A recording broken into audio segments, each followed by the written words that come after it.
Batasan baru tentang metafora dan metonimi. Perkenalkan, nama saya Nabila Dwi Amalia dari kelas R6A dengan dosen pengampu mata kuliah semantik, Bapak Irwan Siagian, Magister Pendidikan. Lakoff dan Johnson menyatakan bahwa metafora dapat dipakai di dalam ruang lingkup yang luas, seperti contohnya dalam pemakaian bahasa keseharian kita. Lakoff dan Johnson mengemukakan 4 contoh betapa luasnya ekspresi sebuah kata. Pertama, dia dibebani dengan tanggung jawab. Yang kedua, dia memikul tugas dengan ringan. Yang ketiga, dia diberati dengan kewajiban. Yang keempat, dia menanggung kewajiban berat di tempat kerjanya. Ciri metafora dan metonimi menurut Kaus dan Haas memiliki banyak arti yang berbeda setiap maknanya, meski ejaan dan pelafalannya tidak berubah. Contohnya seperti kata kaki dapat menyatakan diri seseorang, tempat, dan benda.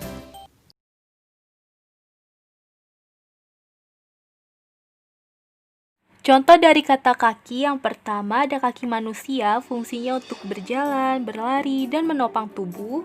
Yang kedua ada kaki pada benda, yaitu kursi dan meja untuk penyangga.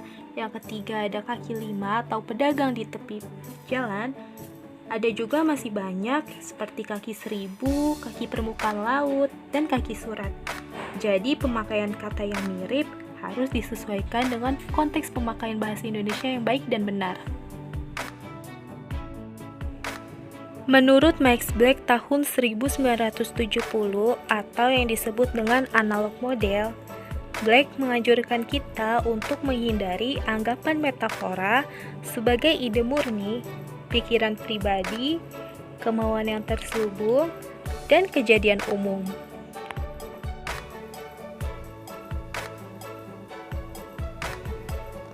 Black menjelaskan cara kerja metafora sama dengan pandangan baru. Hubungan domain sumber dengan domain target.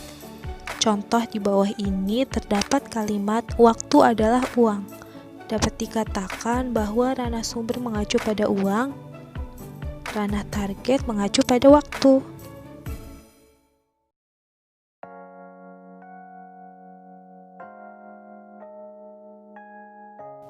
Dalam teori baru tentang metafora menurut Said tahun 2005, yang terdapat di halaman 346 dalam bukunya, terdapat 3 pandangan, yaitu pandangan klasik, yang kedua ada pandangan romantik, dan yang terakhir ada pandangan kognitif mengenai metafora.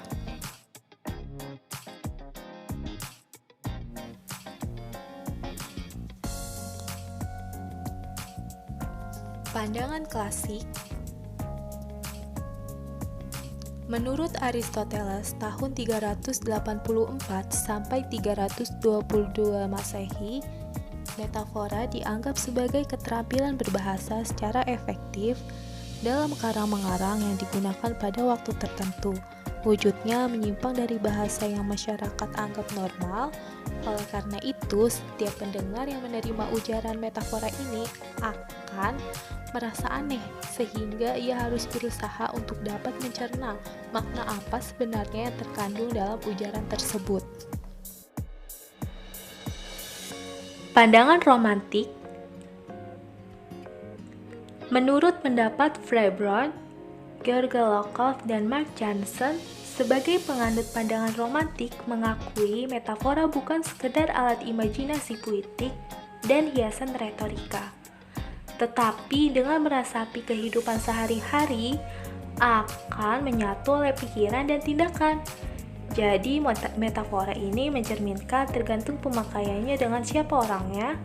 Peranannya tidak dapat dipisahkan dari karya sastra yang memiliki ruang dimensi, khayalan luar biasa untuk menginterpretasi kenyataan sehingga kenikmatan pembaca akan tersentuh maknanya terhadap proses, bukan hasil.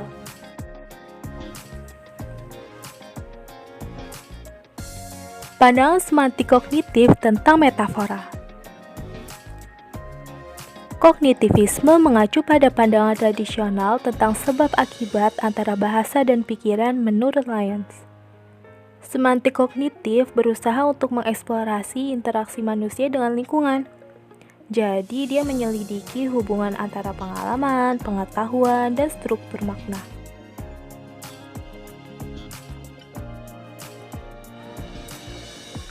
Teori konseptual metafora, Graetz membagi 3 ungkapan dasar. Yang pertama, pandangan bahwa metafora lebih ke fenomena pengetahuan daripada kata kerja murni. Selanjutnya, yang kedua, ada metafora harus dianalisis dengan 2 ranah, yaitu ranah sumber pengalaman satu dengan pengalaman lainnya. Contoh adalah hidup ini sebuah perjalanan. Perjalanan adalah ranah sumber A, hidup adalah sumber ranah B. Yang ketiga, semantik didapatkan pada sebuah pengalaman pribadi seseorang. Metafora sebagai fenomena konseptual. Menurut pandangan Lakoff dan Johnson tahun 2003, halaman 10-32 dalam bukunya, melibatkan konseptualisasi satu unsur dengan unsur lain.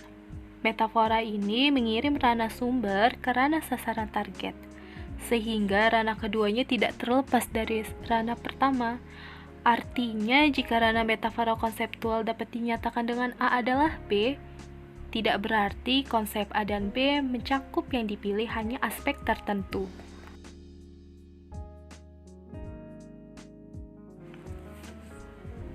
Contoh, dalam berargumen pasti ada perselisihan dengan orang lain. Adanya kemenangan, pasti juga ada kekalahan. Biasanya muncul dalam hati seseorang berdasarkan pengalaman berargumen. Pada kalimat ini, saya tidak mau kalah dengan dia.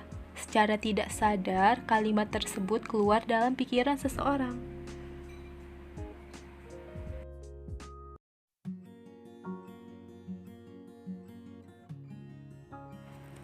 Metafora struktural.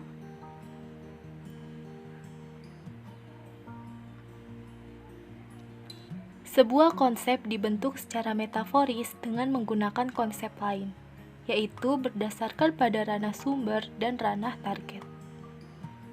Metafora struktural ini berdasarkan pada hubungan sebab akibat secara teratur di dalam kehidupan sehari-hari, atau sebuah pengalaman.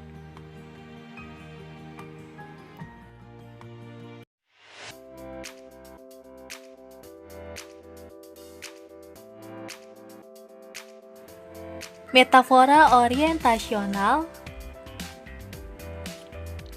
berhubungan dengan orientasi ruang, pengalaman manusia seperti naik turun. Dalam luar, depan belakang. Orientasi ruang ini muncul dari kenyataan bahwa kita mempunyai tubuh dalam. Metafora orientasional lebih pada pengalaman fisik manusia yang menentukan arah dalam kehidupan sehari-hari. Oleh karena itu, metafora ini berbeda di setiap budaya, karena apa yang dilakukan dan dialami seseorang dibesarkan dalam budaya yang berbeda. Metafora ontologis. Metafora yang melihat kejadian, aktivitas, emosi, dan ide sebagai pokok yang sebenarnya. Contoh pada kalimat, hari ini otak saya tidak mau bekerja, atau hari ini saya tidak ingin berpikir. Metafora ontologis berfungsi untuk mengkonsepkan pikiran ke dalam pengalaman, lalu diproses sebagai abstrak ke sesuatu yang memiliki sifat fisik. Terima kasih untuk teman-teman semua yang sudah menonton video ini. Seperti kata pepatah, tak ada gading yang tak retak. Sekian dari saya. Assalamualaikum warahmatullahi wabarakatuh.